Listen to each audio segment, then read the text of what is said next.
नमस्कार, बहुत स्वागत है आपका। आप देख रहे हैं ग्रैंड धर्मा सन्मार्ग। निर्जला एकादशी का महत्व सबसे ज़्यादा है क्योंकि 24 एकादशियों में सबसे सर्वश्रेष्ठ एकादशी निर्जला एकादशी है जो आज मनाई जा रही है। आज के दिन छोटे छोटे प्रयोग आपके जीवन को बदल सकता है। आज ज्येष्ठ शुक्ल पक्ष की एकादशी है और जिसे हम निर्जला एकादशी कहते हैं। चूँकि साल में 24 एकादशियाँ आती हैं, लेकिन निर्जला एकादशी सबसे अधिक महत्वपूर्ण मानी जाती है। और निर्जला एकादशी का व्रत रखने से जीवन के हर परेशानी, हर तकलीफ से आप मुक्त हो सकते हैं। ज्येष्ठ मास के शुक्ल पक्ष की एकादशी इस बार चूँकि बहुत ही अद्भुत दुर्लभ संयोग के साथ आई है, क्योंकि शिव नामक योग बन रहा है और सर्वार्थ सिद्धि योग भी है। तो जीवन के सभी मनोकामनाओं की पूर्ति के लिए इस बार व्रत जरूर रखें। अगर आप रख रहे हैं तो, नहीं रख रहे हैं तो कोई बात नहीं। लेकिन सवाल यह है कि निर्जला नाम क्यों है? क्योंकि इस दिन अन्न तो नहीं ही खाना चाहिए एकादशी को, लेकिन जल का भी त्याग किया जाता है। अब अगर आपको लगता है आप नहीं रह पाएंगे जल के बिना, आप अस्वस्थ हैं, तो आप जल पी सकते हैं, जूस भी ले सकते हैं, फल भी खा सकते हैं। ज्योतिष के अनुसार एकादशी का बहुत महत्व है, लेकिन निर्जला एकादशी एक बहुत ही अद्भुत दुर्लभ संयोग के साथ इस बार आई है।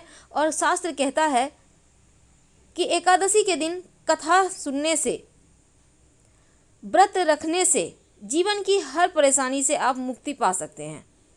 तो एकादशी की कथा तो आपको पता ही होगा, लेकिन चलिए 2 शब्दों में हम आपको बता देते हैं। पौराणिक कथा के अनुसार भीमसेन व्यास जी से कहने लगे कि हे पितामह, भ्राता युधिष्ठिर, माता कुंती, द्रौपदी, अर्जुन, नकुल, सहदेव आदि सब एकादशी का व्रत करने को कहते हैं, परंतु महाराज मैं उससे कहता हूँ कि भाई मैं भगवान की शक्ति पूजा आदि तो कर सकता हूँ, दान भी दे सकता हूँ, लेकिन भोजन के बिना नहीं रह सकता। इस पर व्यास जी कहने लगे कि भीमसेन, यदि तुम नरक को बुरा और स्वर्ग को अच्छा समझते हो तो प्रति मास की दोनों एकादशियों को अन्न मत खाया करो। भीम कहने लगे कि पितामह, मैं तो पहले ही कह चुका हूँ, मैं भूख सहन नहीं कर सकता। यदि वर्ष भर में कोई एक ही व्रत ऐसा हो तो वह मैं रख सकता हूँ, क्योंकि मेरे पेट में वृक नाम वाली अग्नि है, सो मैं भोजन किए बिना नहीं रह सकता। भोजन करने से वह शांत रहती है, इसीलिए पूरा उपवास तो क्या, एक समय भी बिना भोजन के रहना कठिन है। इसलिए आप मुझे कोई ऐसा व्रत बताएं जो वर्ष में केवल एक बार ही करना पड़े और मुझे स्वर्ग की प्राप्ति हो जाए। तब श्री व्यास जी कहने लगे, पुत्र, बड़े बड़े ऋषियों ने बहुत शास्त्र आदि बनाए हैं जिनमें बिना धन के थोड़े परिश्रम से ही स्वर्ग की प्राप्ति हो सकती है। इसी प्रकार शास्त्रों में दोनों पक्षों की एकादशी का व्रत मुक्ति के लिए रखा गया है। व्यास जी के वचन सुनकर भीमसेन नरक में जाने के नाम से भयभीत हो गए और कांपने लगे। अब फिर क्या करूं? मास में 2 व्रत मैं कर नहीं सकता, हाँ वर्ष में 1 व्रत करने का प्रयत्न भले ही कर सकता हूं। इसलिए वर्ष में 1 दिन व्रत करने से यदि मेरी मुक्ति हो जाए तो मैं ऐसा व्रत बतलाइए आप मुझे। यह सुनकर व्यास जी कहने लगे, वृषभ और मिथुन की संक्रांति के बीच ज्येष्ठ मास के शुक्ल पक्ष की जो एकादशी आती है उसका नाम निर्जला है। तुम उस एकादशी का व्रत करो, और इस एकादशी के व्रत में स्नान और आचमन के सिवा जल वर्जित है। आचमन में 6 मास से अधिक जल नहीं होना चाहिए, 6 मास से, अन्यथा वह मद्यपान के सदृश हो जाता है। इस दिन भोजन भी नहीं करना चाहिए, क्योंकि भोजन करने से व्रत नष्ट हो जाएगा। और यदि एकादशी को सूर्योदय से लेकर द्वादशी के सूर्योदय तक जल ग्रहण ना करें तो उसे सारी एकादशियों का व्रत का फल प्राप्त हो जाता है। एकादशी को सूर्योदय से पहले उठकर स्नान वगैरह करके भगवान की आराधना करें, ब्राह्मणों को या गरीब व्यक्तियों को दान दें, और इसके बाद भूखे और सत्यवान ब्राह्मण को भोजन कराकर फिर आप भोजन करें। इसका फल पूरे वर्ष आपको मिलता रहता है। एकादशी की तिथि की महिमा बहुत है। व्यास जी कहने लगे, भीम, वह मुझको स्वयं भगवान ने बताया है। इस एकादशी का पुण्य समस्त तीर्थों और दानों से अधिक है। केवल एक दिन मनुष्य निर्जल रहने से पापों से मुक्त हो जाता है। जो मनुष्य निर्जला एकादशी का व्रत रखता है उसकी मृत्यु के समय यमदूत आकर उन्हें नहीं घेरते, वरन भगवान के पार्षद आकर उन्हें पुष्पक विमान पर बिठाकर स्वर्ग ले जाते हैं। इसलिए संसार में सबसे श्रेष्ठ निर्जला एकादशी का व्रत है।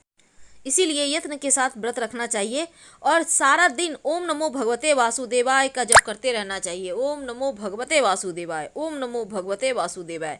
और इस दिन आप किसी न किसी को दान जरूर करें।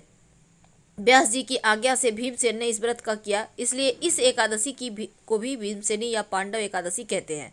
निर्जला व्रत रखने से पहले भगवान से प्रार्थना करें कि भगवान, आज मैं निर्जला व्रत रखना चाह रहा हूँ, दूसरे दिन भोजन करूँगा, मैं इस व्रत को श्रद्धापूर्वक करूँगा, इसलिए आप मेरे ऊपर कृपा करें, सारा पाप नष्ट हो जाए। और जल से भरा हुआ एक घड़ा वस्त्र से ढककर आप स्वर्ण सहित दान कर सकते हैं। जो मनुष्य इस व्रत को करते हैं उनको करोड़ों पल सोने के दान के समान फल मिलता है, और जो इस दिन यज्ञ आदि कर्म करते हैं उसका फल तो वर्णन ही नहीं किया जा सकता। एकादशी के व्रत में विष्णु लोक को प्राप्त होता है इस व्रत को करने से, और जो मनुष्य इस दिन अन्न खाता है वे चांडाल के समान है, नरक में जाता है। इसलिए एकादशी का व्रत किया जाता है। चाहे ब्रह्म हत्यारा हो, मद्यपान करता हो, चोरी करता हो, गुरु के साथ द्वेष रखता हो, मगर इस व्रत के प्रभाव से वह स्वर्ग जाता है। हे कुंती पुत्र, जो मनुष्य या स्त्री सदापूर्वक इस व्रत को रखते हैं उन्हें अग्लिखित कर्म करने चाहिए। प्रथम भगवान का पूजन, फिर गोदान, फिर ब्राह्मणों को आप या फिर गरीब व्यक्तियों को आप दान दे सकते हैं।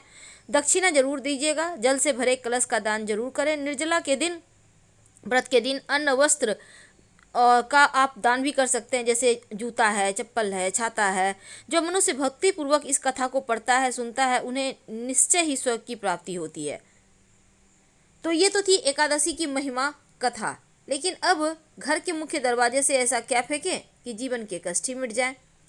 देखिए, पहली बात तो एकादशी तिथि के दिन चूंकि श्री हरि की पूजा होगी, भगवान श्री हरि को एक तुलसी के पत्ते पर हल्दी से श्रृंग लिखकर अर्पित कर दें तो जीवन के कष्ट मिट जाएंगे। बाद में इस पत्ते को उठाकर कहीं मिट्टी में दबा दीजिएगा, या आप चाहें तो संभाल कर इसको पर्स में भी रख सकते हैं। दूसरी चीज, इस दिन बुद्ध को मजबूत करने के लिए भी, सिर्फ गुरु ही नहीं बल्कि बुद्ध को मजबूत करने यानी वाणी की शक्ति बढ़ाने के लिए भी प्रयोग किए जाते हैं। एक हरे रंग का छोटा सा कपड़ा ले लें। अब इस पर एक तुलसी का पत्ता और एक सिक्का रखें। याद रखिए, एक तुलसी का पत्ता और एक सिक्का रखें और इसको गणेश जी के चरणों में अर्पित कर दें। इससे आपके बुद्धि की समस्या दूर होगी, वाणी की शक्ति मिलेगी, आपका प्रभाव बढ़ेगा। लेकिन तुलसी के पेड़ को छूना नहीं है, आप मिट्टी में जल अर्पित कर सकते हैं और पत्ते भी मत तोड़िएगा। वैसे तो इस एकादशी की महिमा बहुत है, इसलिए जब आप पूजा पाठ करेंगे तो भगवान को भोग जो भी आप लगाएं, चाहे पंचामृत का लगाएं, फल का लगाएं, आप तुलसी के पत्ता उसके साथ जरूर रखिएगा, तभी आपकी भोग स्वीकार की जाएगी, पूजा पूर्ण होगी। और इस दिन आप, वैसे तो आपने अभी तक बहुत सारे कार्य कर लिए होंगे, लेकिन रात में आप सोने के पहले, वैसे तो सोने का विधान नहीं है लेकिन आप सो सकते हैं, कोई दिक्कत नहीं है, एक दीपक अपने घर के पूजा स्थान पर जला दीजिएगा। ये दीपक घी का हो तो अच्छा होगा, और फिर कम से कम आधा घंटा जले, ऐसी व्यवस्था कीजिएगा। फिर भगवान से प्रार्थना करके आप जाके सो जाएं। अगले दिन द्वादशी का पारण के समय आपको, जैसे कि द्वादशी का पारण सुबह 6 बजे से 8-10 तक है, तो इस बीच आप कीजिएगा पारण। और पारण करने के पहले कुछ सीधा जिसको कहते हैं, जैसे आटा है, आलू है, कुछ पैसे हैं, साइड में रख दें, बाद में ब्राह्मणों को या गरीब व्यक्तियों को दे दीजिएगा। तो एकादशी के दिन आपको अपने जीवन की परेशानियों से मुक्ति पाने के लिए, चूँकि ये एकादशी जीवन के कष्टों से मुक्ति दिलाता है, तो आप अपने घर से बाहर निकलकर अपने हाथ में एक चुटकी काला तिल लेकर घर के उत्तर दिशा की ओर फेंक दें। जीवन में धन की मुश्किलें समाप्त हो जाएगी, धन आता रहेगा। ज़्यादा नहीं, एक चुटकी में 5 दाने 11 दाने कुछ भी हो सकते हैं, बस उठाइए चुटकी से और ले जाकर फेंक दें, पीछे मुड़कर मत देखिएगा। तो इस दिन आप जैसे कर्जों में फंसे हैं तो नारियल और धागा वाला उपाय भी कीजिएगा। एक काला धागा आपके हाइट के बराबर लेकर नारियल में लपेटकर किसी भी पीपल के नीचे रख दे।